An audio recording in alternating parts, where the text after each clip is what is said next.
Hi guys, so here's me gonna show you how to do the my watercolor mixed media piece.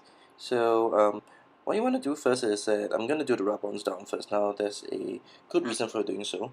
The rub-ons from Prima that does this really cool uh, gold rub-on effect is actually a little translucent. So if you're gonna put like your colors down and then rub this on later, it is going to show behind of your rub-on. So I want to make sure that I had that clean area where it was, and in general the rub-ons will in that sense resist um, your watercolor, but not entirely. For the Prima ones, they do tend to have like some pigment sticking on, so you may want to be very careful when you go on to the next step, and make sure that you dab up the colors as quickly as you can with like a dry paper towel.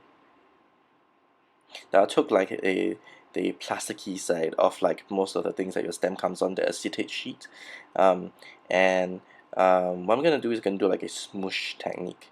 I spray some water just to dilute it a little bit further, so it's a little bit easier to do the smooshing thing. And here you see me doing that whole smooshing thing with the different um, directions, and you want to be a little bit random, so you want to do it like at different places and just drop it into the areas in the places where there are excess of the color and you want to remove it. Generally could use like a dry paper towel as well. So I did like three colors here. So one was peacock feathers, wild honey, and frayed burlap, if I'm not mistaken. um, and So the colors that I chose was relatively more besides the wild honey and the peacock feathers looking more complementary. Um,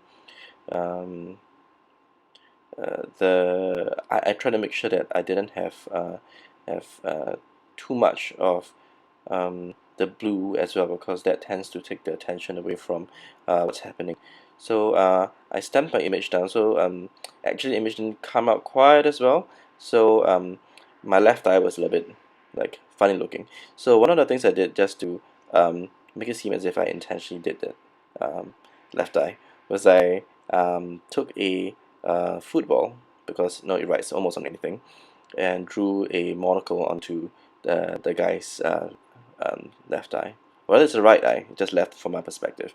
Um, I'm gonna be doing some embossing over this Tim Holtz new uh, frame, which is just really cool. Um, and I'm using the distress powder vintage photo. And you could use just any one of the more puffy powders just to get a very old vintage kind of look. As you can see, there were some areas that didn't quite um, have the embossing powder dried away through, but I accidentally dusted them away. But that was kind of like a happy problem, because I did eventually go through like the spaces with scattered straw distress ink that gave like a vintagey sort of look. And what did now was actually I just applied some glue onto some parts of the frame, and I'm using this rub-on foil to just rub on some areas there, and what you get in your frame is just really cool vintage looking frame. So you get both like the kind of texture that you have from your puffy distressing powder, and then this cool glimmery area from the foil, which is nice. Now the next thing I did was I went to get my machine. I'm not going to see the machine though. I'm actually using the Mosaic new die from Tim Holtz to run through my Big Shot.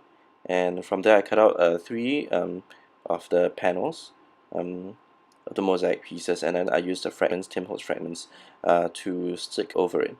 Using some multi-medium matte gel just to stick them over, and because it dries clear, and you get just a really good uh, um, uh, image there that isn't like clouded out like if you use other mediums, because they tend to like leave kind of like this white layer behind. And one of the things that I used with these three fragments is to do like a kind of triangulate the focal point of the piece, and that's actually quite important. Um, so what you see me do is that I place it over the part where the man was at, because that was clearly where the focal point was going to be.